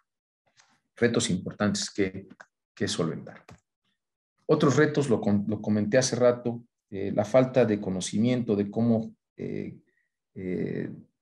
generar un concepto, una idea ferroviaria, y luego un concepto operativo adecuado a una demanda estudiada de manera minuciosa y concienzuda, nos ha generado problemas de implementación de los proyectos en donde a veces los tenemos bastante sobredimensionados y bastante sobrecosto, ¿no? Aquí esta es una lámina que hicimos hace mucho tiempo, en donde vemos que un tren interurbano México-Toluca y la línea 3 de Guadalajara está en el área de costo como si fuera un tren de alta velocidad con 90 y 100% de infraestructura en puentes y túneles, ¿no? O sea, un proyecto que se construye prácticamente completamente con túneles y puentes para alta velocidad es donde está el costo de los proyectos ferroviarios de media y baja velocidad en México. Hoy día, tratando de remediar esta situación, hemos empezado a tomar el control. Ya se empieza a generar un concepto operativo más adecuado y estudiado, adecuado a México y estudiado para México, en donde los costos empiezan a ver menores para sistemas similares, ¿no? Por ejemplo, la línea 3, la 4 de Guadalajara ya tiene un costo mucho menor por kilómetro. El tren suburbano de Monterrey, de igual forma, se ha optimizado de manera muy importante para la demanda estudiada.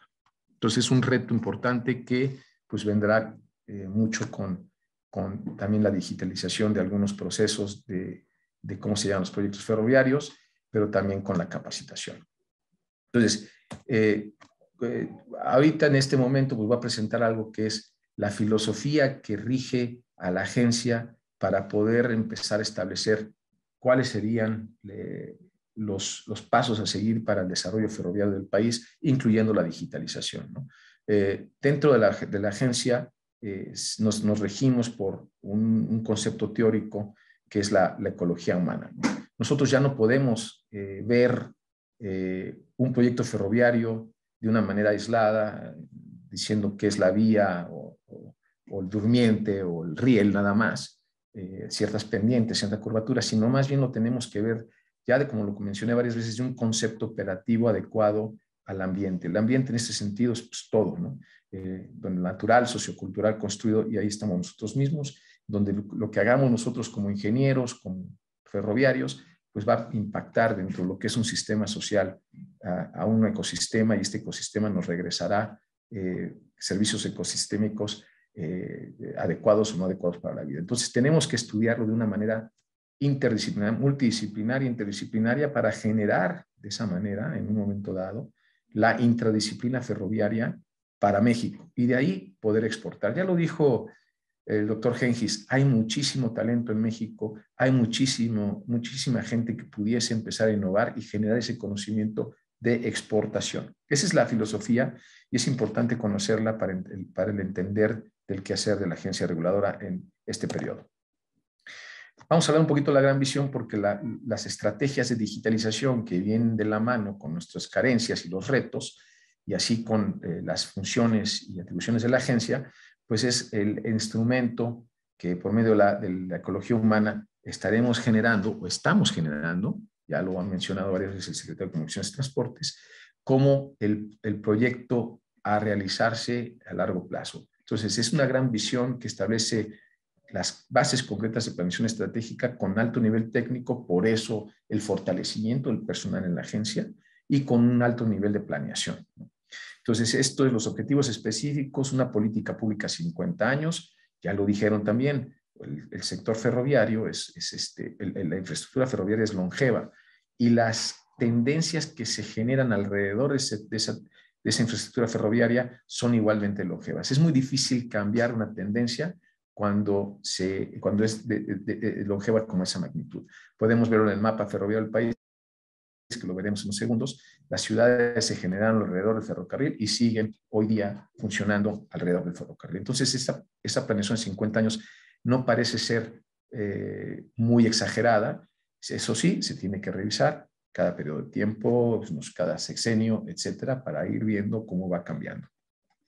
¿Qué queremos? El uso de capacidad existente y oportunidades de expansión de la infraestructura que hoy existe, o sea, los derechos de vía principalmente, incrementando la capacidad conforme vaya creciendo la demanda, una demanda estudiada minuciosamente y con conciencia, basado en métodos de simulación de tráfico para la asignación de esa demanda y la determinación de esa capacidad de vía que se necesita bajo la concepción de un concepto operativo. Evaluando los proyectos bajo un método de costo-beneficio no financiero, no socioeconómico a través de nada más ahorro de tiempo, sino macroeconómico, en donde se incluya temas de accidentabilidad, se incluya temas de ahorro energético, temas de desarrollo urbano y recuperación de la plusvalía, temas de mitigación al cambio climático, ¿no? Huellas de carbono. Y estipulando esquemas de financiamiento razonable y de recuperación a la inversión, porque son inversiones muy altas, ¿no? Esto para incentivar la participación privada en algunos de los proyectos a impulsar, ¿no? Esta visión contempla el sistema de convivencia mixto pasajero, mixtos de carga y pasajeros, ¿no? O pasajeros carga, sin perjudicar la eficiencia de ambos sistemas, como ya lo mencioné, el ejemplo de Alemania. Aquí está nuestro mapa.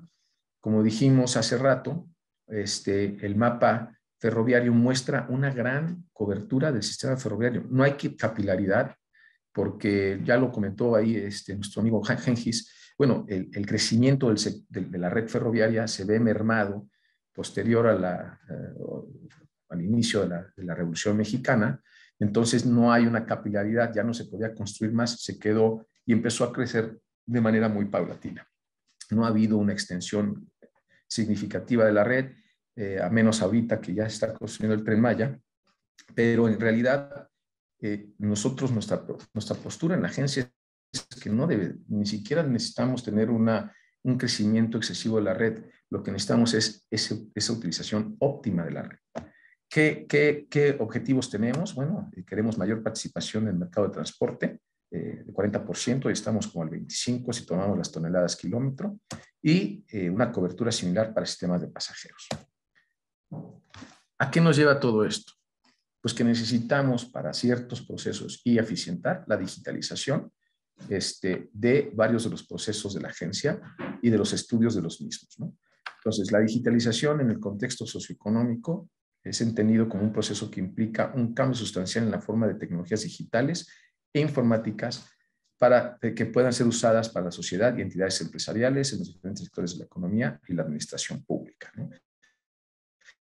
En ese sentido, nosotros lo vemos como una necesidad de la administración pública para entender y para poder administrar lo que sería nuestro sector. Como podemos ver aquí, la gran visión pues va a tener que tener, y esta digitalización también, pues la colaboración de todos los actores de la sociedad, la academia, muchos de nosotros damos clases, el doctor Gengis también por ahí tiene estudiantes, hace investigación, la industria, lo acaba de mencionar el doctor Gengis también, ya muchos de los que están participando dentro del Tren Maya, pues están haciendo convocatorias para que otras industrias participen en el desarrollo mismo, Alstom en su caso, la sociedad misma y el gobierno, ¿no? Esta es la gran visión. En ese sentido, pues estamos viendo cómo vamos en la parte de digitalización, encontrar los procesos ya desde la construcción y la manufactura de ciertos componentes que entren dentro de este esquema. Algunas acciones que está tomando la agencia dentro de los pocos recursos que tenemos y de la gente que tenemos, pero que eficientaría de manera significativa el trabajo de la agencia, es la emisión de la licencia ferroviaria de plástico a digital, ¿no? Entonces, esto no solamente ayuda a cuestiones ecológicas, porque ya no vamos a transmitir, ya no vamos a emitir plástico, esto también lo están haciendo otros transportes. Nosotros tenemos un universo muy pequeño de licencias, 4.500 al año, mientras autotransporte trae arriba de 400.000. Pero bueno, la idea es ya no emitir licencias plásticas y pasar a una licencia digital que se pueda visualizar en un dispositivo móvil. Desde el mayo del 2021 se están generando los procedimientos de prueba controlada para ver cómo se emite esta licencia, ¿no? Muchísimos datos ya vienen aunados a esta licencia que podrían ser utilizados por nosotros para verificar que el personal técnico ferroviario que esté operando esté acreditado, tenga su licencia, pero también para otras instancias de gobierno como Secretaría de Seguridad y Protección Ciudadana, ¿no? Entonces, datos aunados a esta licencia pueden ayudarnos a diferentes análisis. ¿Qué objetivos tenemos? Simplificar los procedimientos de concesión de las licencias. Para nosotros nos reduce tiempos y costos, ¿no? Ya no tenemos que tener insumos para imprimirlas. Garantizar la seguridad de los datos contenidos en las licencias, se puede encriptar, se pueden hacer ciertas medidas de seguridad, proporcionar un mayor control y fiabilidad de la información, evitando alteraciones o falsificaciones, que es súper importante. También el tema de la corrupción lo baja grandemente porque ya no hay un intermediario humano per se que esté haciendo la emisión de la licencia. Promover la cultura de sostenibilidad, ¿no? No utilizando recursos que produzcan residuos físicos, y tener acceso a la información de la licencia en tiempo real a través de aplicaciones y comprobar su validez. Nos va a eficientar y nos va a arreglar la vida bastante en la agencia, por ejemplo. Otra acción es la infraestructura de datos espaciales. Todo en este mundo está georreferenciado. La vía ferroviaria no es la excepción y la vía tiene características específicas que muchas veces nosotros no podemos ver desde el escritorio. Entonces, el tener la información lo más cercano a la realidad, tanto en su ubicación geográfica como sus atributos, nos ayuda a hacer análisis de nuestro escritorio para poder tomar decisiones, ¿no? Hacer planeación sobre las verificaciones, sobre nuevos proyectos ferroviarios, hacer simulaciones para ver dónde hay cuellos de botella en la red ferroviaria, etcétera, etcétera, ¿no? Entonces, el desarrollo de estos datos espaciales en formato SIG ha sido algo que hemos implementado desde que llegamos a esta administración. Se pueden obtener varios productos dentro de lo que se ha generado. Hay mapas, tenemos un atlas del sector ferroviario con infografías, mapas, informes, y ahí tenemos un mapa interactivo también, ¿no? Diferentes tipos de mapas, como dije en el atlas, que incluye el mapa digital o mapas muy esquemáticos para que se utilicen en presentaciones y que se siga promoviendo el sector ferroviario.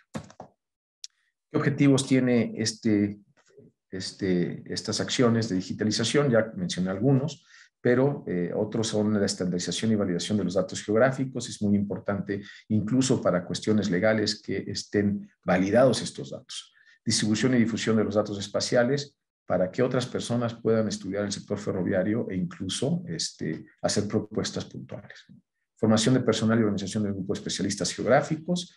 Es muy importante para nosotros en la elaboración de reportes y de estadística y de seguridad, poder tener mapas que muestren cómo se ve la situación, o incluso hacer análisis estadísticos con la información geográfica. Obtener la declaración de información de interés nacional para la red ferroviaria es algo sumamente importante para nosotros en la agencia, porque al generar este interés nacional, el mapa ferroviario que se estaría determinando en conjunto con el IMT, Instituto Mexicano de Transporte, y el INEGI, sería el mapa que mostraría, o la base de datos que mostraría el mapa que sería utilizado a los 3 niveles de gobierno como de manera oficial, ¿no? Entonces ya tendríamos una homogenización de criterios de la información del sistema ferroviario. Otra cosa que es sumamente importante es el tema de las cartas porte. La carta porte es un documento que muestra qué productos o qué orígenes, destino, qué tarifa se cobró, cuál es el tipo de locomotora, etcétera. Información del tren que mueve los productos a través del país. Entonces, con esta información que ya es digital, pues podremos hacer varias cosas, ¿no? Esta carta aporte se empezó a diseñar en conjunto con el SAT por ahí del 2020. La carta aporte será obligatoria a partir del 1 de enero, y con los datos pues podemos hacer bastantes cosas, ¿no? Como dije, se incluyen documentos que permitan seguir la trayectoria del tráfico ferroviario, pero no solamente eso, sino su velocidad, cuánto tiempo paró en ciertos lugares, para ver cómo están las ineficiencias operativas del sector. Sabemos de dónde se mueven los productos, de dónde a dónde se mueven los productos, podemos potenciar el desarrollo logístico, nos va a ayudar muchísimo a hacer la planeación, e incluso vamos a tener información sobre el autotransporte. Entonces, casando las dos informaciones, podremos hacer las simulaciones de una planeación de logística bastante robusta, ¿no? Información adicional, bueno, remitente y destinatario, el origen, destino, información de los productos, pagos por transporte. De la misma forma nos va a ayudar. Nosotros regulamos el tema económico y el tema tarifario. Entonces, estas cartas porte nos van a ayudar a analizar la posible falta de competencia económica, quizás discriminación de usuarios, y también si hay algún abuso de tarifas por parte de los concesionarios. Nos va a ayudar muchísimo, y todo esto es digitalización, todo es formas de hacerlo con bases de datos robustas que podamos nosotros utilizar para nuestros análisis sin hacer mucho esfuerzo o menos esfuerzo. Una parte muy importante es la gestión de los proyectos, ¿no? La gestión de datos y la gestión de los proyectos. Para ello se está implementando el sistema BIM, que es el Building Information Modeling, o un modelo de información de construcción, ¿no? Esto para diseñar, ejecutar y operar el modelo de información virtual del sistema ferroviario mexicano completo, teniendo en un momento dado un gemelo digital en colaboración, lo estamos haciendo en colaboración con el Grupo Aeroportuario de la Ciudad de México, que ellos ya habían tenido un modelo digital del aeropuerto de Texcoco, con el fin de tener un proceso de generación y gestión integral de los datos del sistema ferroviario durante su ciclo de vida, que ya lo explicó el doctor Gengis. En este caso viene desde la planeación hasta la decomisión, ¿no? Cuando ya no sirve el producto, cómo lo vas a desechar, pasando por su diseño, su construcción, su operación, su mantenimiento, etcétera, ¿no? En sus 7 dimensiones. Aquí entonces tenemos la idea, el diseño, el modelo, el horario de construcción, el estimado de los costos, la sustentabilidad del proyecto y el manejo, la gestión del activo. Los objetivos, de tener esto, bueno, es una herramienta muy poderosa que se utiliza ya en todo el mundo. Es disponer de un sistema de generación y gestión de datos y documentos constructivos y de diseño de un proyecto ferroviario. revisar el proyecto digital en todas sus fases y elementos, crear herramientas de planificación, extracción de cantidades y volúmenes que van a ser muy importantes para cuantificar los retos de la obra y sus costos, representación digital precisa de las condiciones físicas y características de las estructuras y sus componentes, y realizar un modelo virtual incorporando la información generada como está construido, o sea, un as-built que le llaman. Esto nos va a ayudar claramente a controlar desde el concepto operativo hasta la puesta en marcha, pues todo el proyecto, y tratando claramente de evitar sobredimensionamientos y sobrecostos.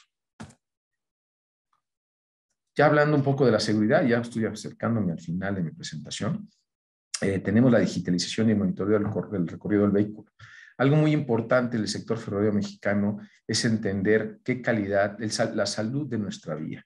Y la salud de nuestra vía va a ser determinada con datos, ¿no? Entonces, para garantizar la seguridad ferroviaria, un factor crítico es el uso de equipos mecánicos e informáticos adecuados para poder medir esa calidad de la vía, combinados con tecnologías de digitalización para el seguimiento preciso de cualquier deficiencia de la infraestructura ferroviaria, que son, como ya lo dijimos, en México tenemos 10 veces más descarrilamientos que Estados Unidos, 100 veces más descarrilamientos que India y Alemania, y mucho de ello se puede deber a la salud de la vía, tanto geométrica en sus diferentes parámetros como estructural.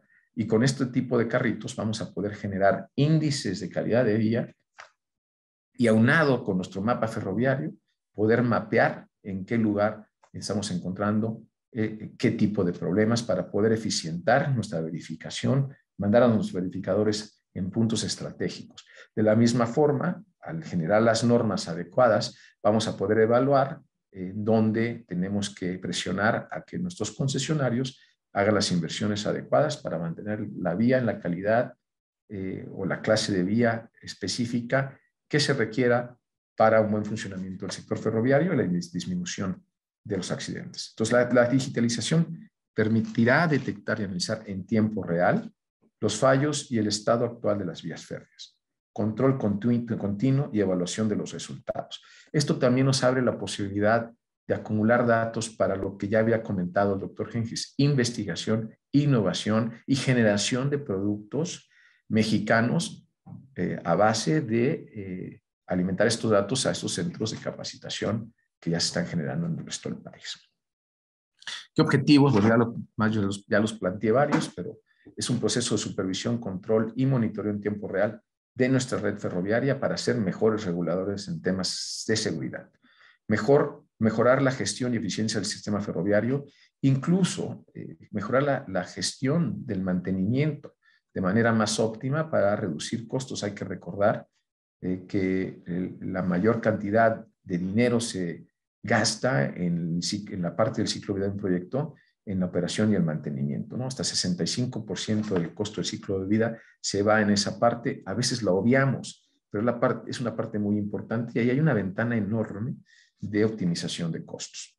Entonces, reducir costos de operación y mejorar la competitividad del sistema ferroviario comparado con otros modos de transporte es sumamente importante si queremos alcanzar nuestro objetivo de 40% de movimiento de carga a lo largo y ancho del país. Desarrollar sistemas de mapeo para la inspección, ya lo comenté, en nuestro mapa digital, supervisión e inventario de los elementos de la infraestructura ferroviaria. Súper importante tener un inventario claro y su condición en un mapa en donde nosotros podamos verlo en cualquier lugar. Proporcionar una mayor fiabilidad de la información, evitando alteraciones por pues errores humanos o corrupción, etcétera, incluso los verificadores. La visión otros, ya es la última lámina, me parece. Aplicar la automatización para el manejo y análisis de información con el fin de eliminar los errores humanos, lo he comentado. Mejorar la gestión de la agencia reguladora con herramientas tecnológicas como la inteligencia artificial, algo que estamos metiendo ya inclusive como tema de investigación en coordinación con universidades en Alemania. Considerar la participación ciudadana en proyectos ferroviarios. Es importantísimo la participación ciudadana en temas de seguridad y condiciones de la infraestructura a través de reportes remotos, ¿no? Tenemos el OpenStreetMap, donde la gente va y mapea el bote de basura, ¿no? hemos tenido experiencias interesantes con gente familiar de nosotros en donde, oye David, mira cómo está la vía aquí ahorita, ¿no? Y inmediatamente vamos y hacemos algún reporte que haga que resuelvan el problema, ¿no? O sea, participación ciudadana, democratización del bienestar y la seguridad del sistema ferroviario. Y bueno, algo muy importante, ya lo mencionamos, es involucrar la investigación y el trabajo académico a través de aquí pues vamos a aventarnos un gol. Estamos armando el diplomado de multidisciplinario del sector ferroviario, que va a estar enfocado, en mi caso, no en desarrollo tecnológico en este sentido, pero sí en la generación de expertos que nos puedan ayudar a generar conceptos operativos adecuados, que utilice una demanda, como ya dije, fina para determinar un proyecto y que no estén sobrecostos, ¿no? Eso es algo muy importante para nosotros porque pensamos que muchas veces se confunde que el sector ferroviario es la vía y los durmientes nada más, ¿no? Pero los ingenieros somos más que eso. Y regreso a mi marco teórico. La ecología humana es parte muy importante de lo que nosotros en la agencia estamos haciendo y promoviendo. Bueno, pues muchas gracias. Les agradezco la atención y bueno, promovamos los trenes. Muchísimas gracias al doctor David Camacho Alcocer por la exposición de su tema. Muy rico toda la información que nos ha compartido. Ahora voy a leer las preguntas de los participantes. Había dos preguntas dirigidas al doctor Gengis, una de Melissa del Rosario y otra de Miriam Roldán. Le voy a dar lectura, ya las ha contestado, por si quiere hacer alguna ampliación más a su respuesta, le pediría que así fuera. La primera es, ¿existe en México algún tipo de ingeniería enfocada al desarrollo técnico y o tecnológico ferroviario? ¿Y en qué universidades? ¿Y cuál es el tiempo promedio de pasar de un TRL1 a un 8? Si es que cuenta con los recursos. Estas serían las preguntas para el doctor Gengis, si quiere ampliar la respuesta, y si no, pasaría a las del doctor, las dirigidas al doctor Camacho.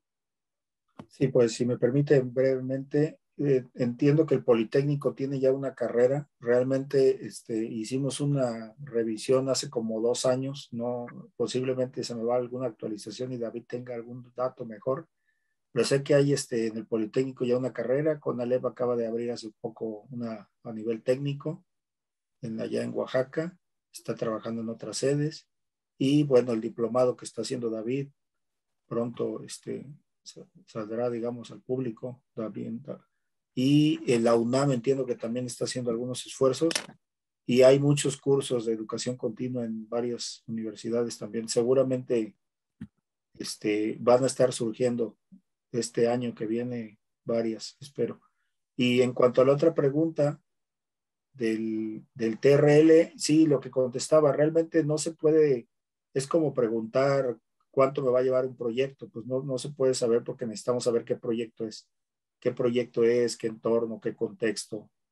O sea, absolutamente no hay una respuesta fácil, aún teniendo todos los datos. No es fácil, porque incluso una vez que sepamos qué proyecto es, en qué entorno, todos los actores, muchas veces hay cosas que no están en nuestra mano, los diferentes actores que incluye un proyecto, que se llama análisis de contexto, pues todo eso requiere un estudio, que es el mismo análisis de proyectos, y determina qué tiempo. Pero lo interesante ahí del TRL1, porque es investigación básica, y el TRL8, que es prácticamente un producto a mercado, más bien esto tiene que ver con una cadena de valor. Realmente hay muy poca experiencia, muy poca en México, que de hecho en el mundo no hay es muy raro encontrar una sola organización, aún sean las grandes, que te lleve de una investigación básica a un producto sola.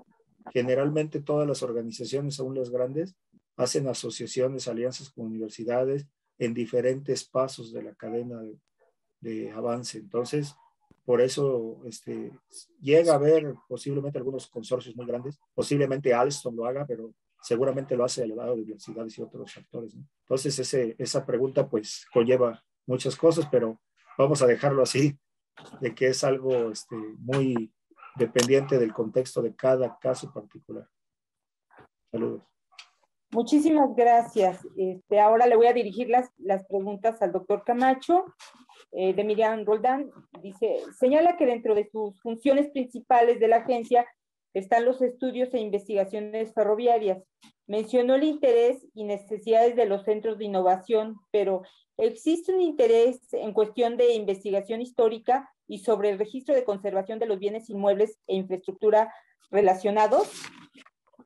Sí, complementando un poco lo que comenta el doctor Gengis, existen otros diplomados en la Universidad de Chihuahua, que está evocado un poco más al tema constructivo. Y luego por ahí encontré otro diplomado, mi estimado Gengis, en la Universidad Autónoma del Estado de México, que está evocado un poco más al tema operativo. Entonces, estamos tratando de lo que propongo yo, Gengis, y que espero te me puedas sumar en su momento, no te he buscado porque ando medio una loca, es la generación de una red de universidades, primero diplomados, que se complementen unos con los otros, ¿no? O sea, uno es constructivo, otro es operación, otro es generación de concepto operativo. El CONALEP lo está tomando como parte de lo técnico y había uno de alta gerencia que se estaba proponiendo en la NAWAC. Entonces, podemos generar esa red y posteriormente de que se vaya de un diplomado, pues se pueden ir a maestrías, ¿no? Y ciertamente ya está la carrera del Instituto Politécnico Nacional que va como en el 5º semestre, una cosa así, ¿no? Entonces, nada más para complementar.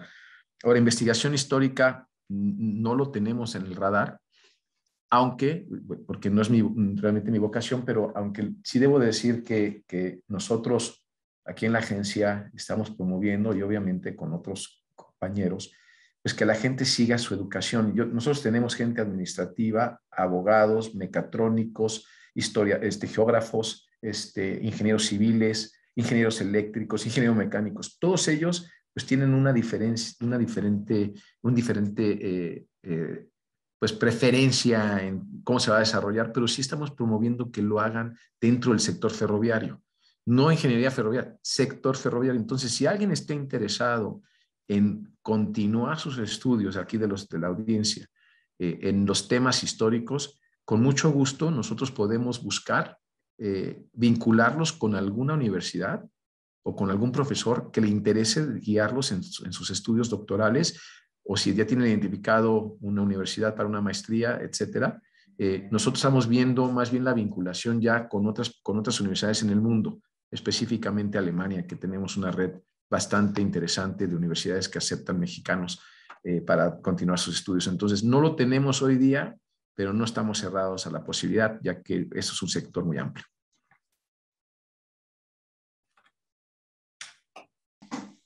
¿Cuáles son las principales causas de los descarrilamientos en México? Mal estado de vías, choque en cruce de autos. Esta es otra de las preguntas de Oscar Israel Navarro. Es difícil establecer una causalidad, lo hemos platicado bastante de los descarrilamientos, porque en muchas ocasiones puede ser un tema operativo más que un tema de calidad de vía. En otras ocasiones se ha determinado que sí existe vandalismo, entonces es difícil, pero en realidad lo que hemos visto en la agencia es que la calidad de vía en el sector ferroviario mexicano no es de la más adecuada ni la más alta. Eso es lo que hemos observado. Nos falta, y eso es difícil decirlo porque pues, nos falta, una normativa que nos muestre cómo debe ser la evaluación de la conformidad. Entonces nosotros podemos ver a lo mejor que una vía tiene una cantidad importante de contaminación de balasto, sin embargo no la puedo cuantificar de manera adecuada para poder decirle algo al concesionario. Entonces estamos viendo que no podemos determinar una causalidad, pero sí existe un indicio de correlación con la calidad de vía. Muchísimas gracias. De José Antonio Ruiz, ¿qué proyectos educativos se están implementando para la profesionalización y preparación de nuevos técnicos e ingenieros ferroviarios para el futuro? Eso ya, bueno, son lo mismo que comentó el ingeniero, el doctor Genghis, el técnico nacional ya tiene una carrera, está en el 5º semestre, me parece que está en Palenque, ¿no, Genghis? O hay una acá también, está en Palenque, creo. La segunda es la carrera técnico ferroviario del CONALEP que acaba de arrancar en Salina Cruz, me parece.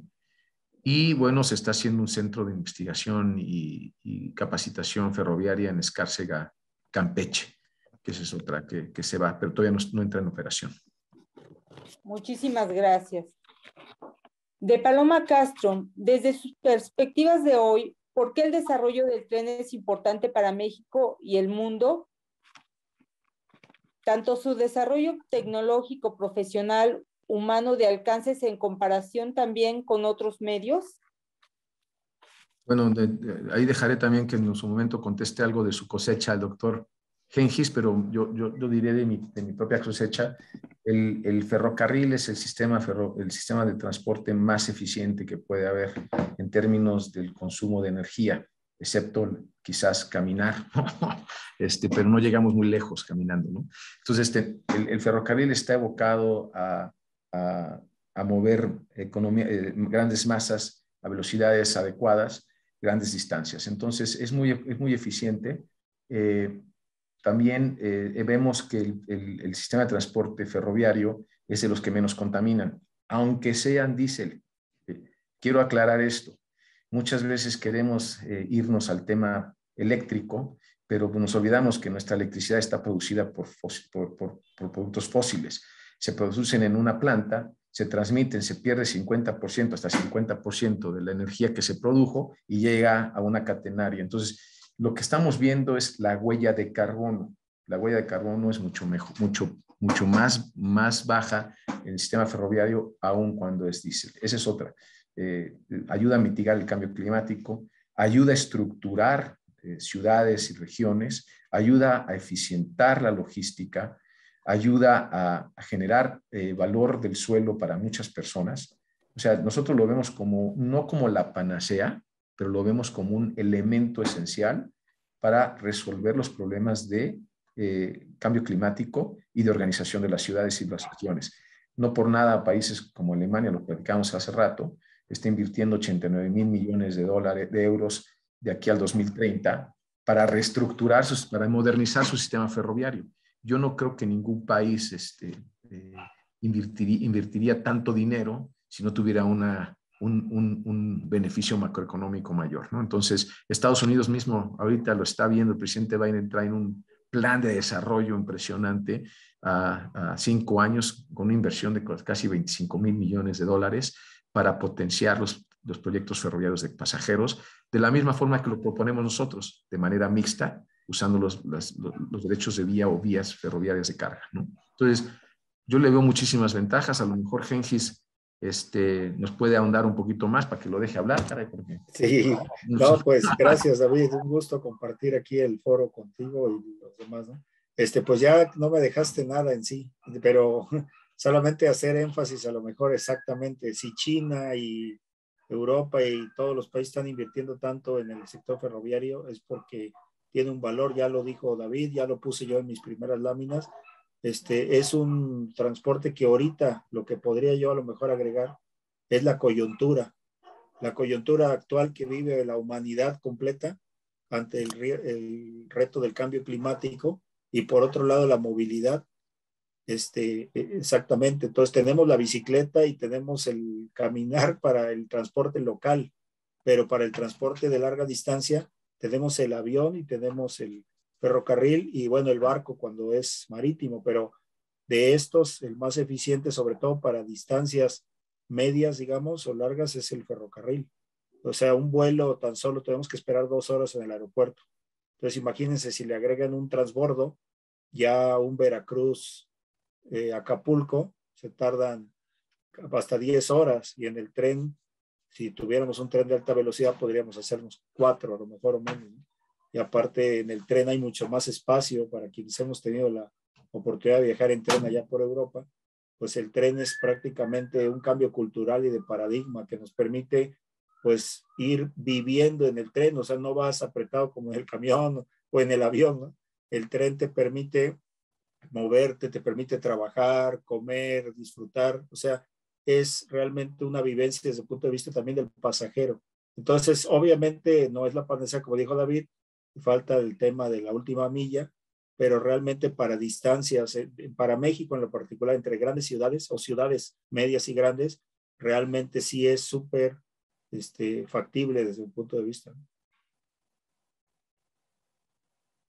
Muchísimas gracias. Otra pregunta más para el doctor Camacho, de José Antonio Ruiz. ¿Hay algún repositorio o archivo donde se esté concentrando la memoria de la agencia reguladora que se pueda consultar en un futuro y estudiar el sector ferroviario en el siglo XXI?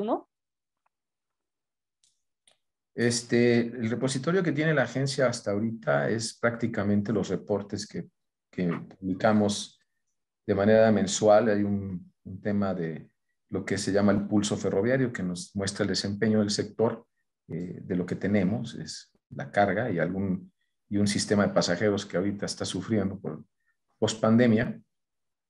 Tenemos unos reportes de seguridad que se publican cada 3 meses, donde se muestra temas de seguridad como los arrollamientos, los descarrilamientos, pero también algunos temas de seguridad pública que nos reportan los concesionarios, como robo, vandalismo en el sector.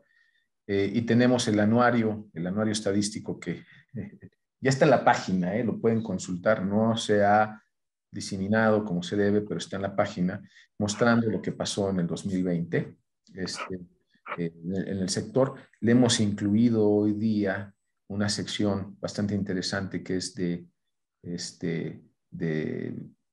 emisiones de gas de efecto invernadero, de CO2, y otra que era de qué, se me pasó la otra, una comparativa internacional.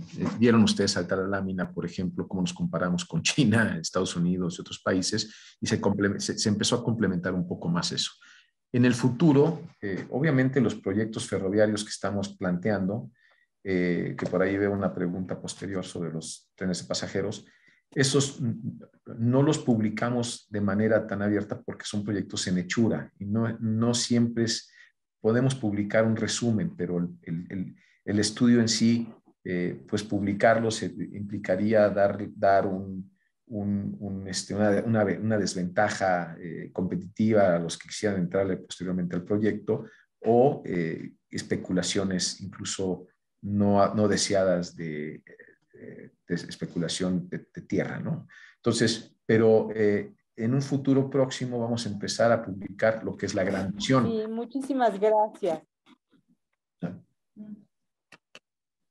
Sí, bueno.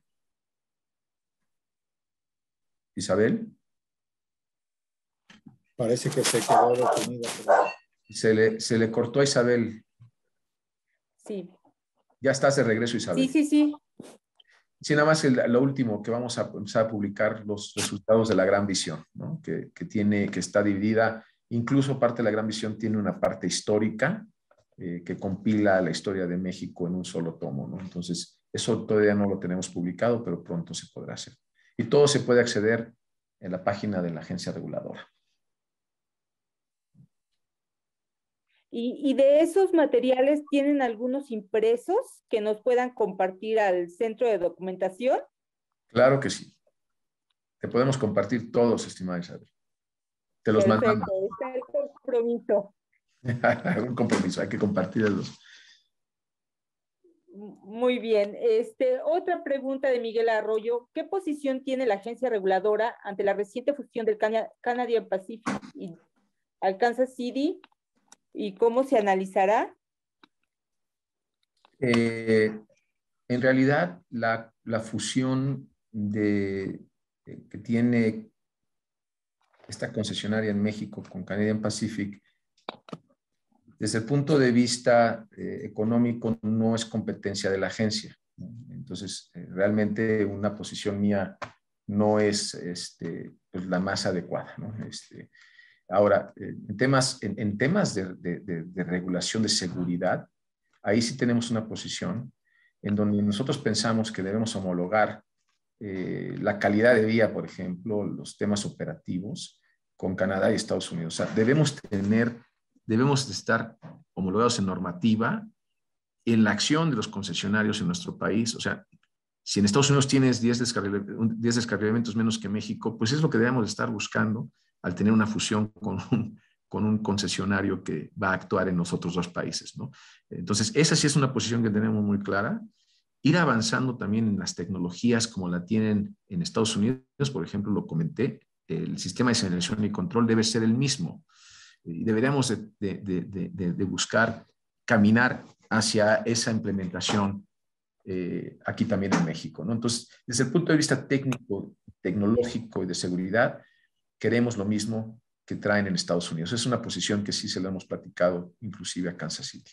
La otra es muy complejo, no es competencia de la agencia, no es ni siquiera correcto que diga algo. Muchísimas gracias. Sí, ya para ir cerrando, si quieren añadir algún comentario más a su presentación y a esta ronda de preguntas, se lo voy a agradecer. No sé si tiene algún comentario más, doctor Toledo, doctor Camacho, por favor. Te cedo la palabra, mi estimado Sí, Gengis. para que tú puedas cerrar. Bueno, yo solamente agradecerles, como ya lo he hecho pues, a los participantes, sean estudiantes, colegas, a todos por la invitación. Y bueno, y que por ahí ya hay varios recursos cada vez más, tanto educativos, formales, informales. Hay varias redes que se han estado difundiendo sobre la temática ferroviaria, entonces pueden estar los interesados, por ahí ya compartí alguno, pero hay otros muchos foros y momentos para que cada quien busque de acuerdo a en lo que quiera participar o sus intereses, pues pueda apoyar de una u otra forma a fomentar el sector ferroviario en México, ¿no? Y pues es todo. Gracias, te dejo la palabra, David. Muchísimas gracias. Muchas gracias, Gengis, muchas gracias, Isabel. Bueno, pues no queda nada más que decir que muchas gracias por la invitación. Muy interesante la perspectiva que brinda el doctor Toledo a esta mesa, que supongo que hay muchos estudiantes. Creo que lo más importante que podemos llevarnos es que el sistema ferroviario mexicano está en movimiento. Por ahí veo que hay ciertas preguntas de por qué si son tan especiales y buenos los proyectos ferroviarios de pasajeros no se están implementando. Sí se están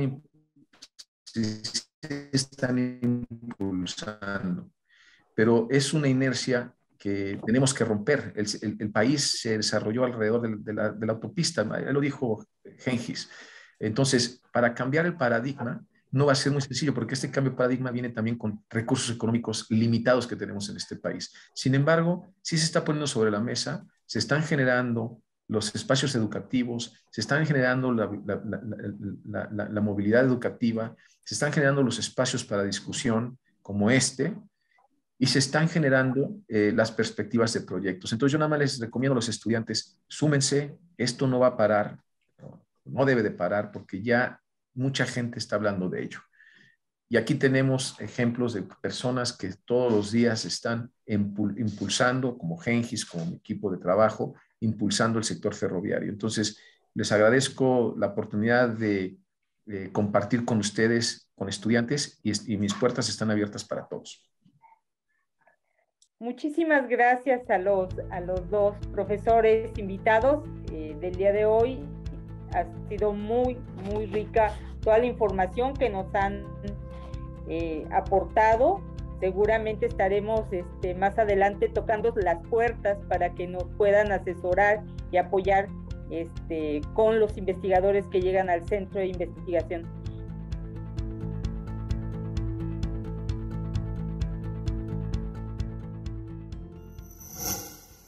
Gobierno de México.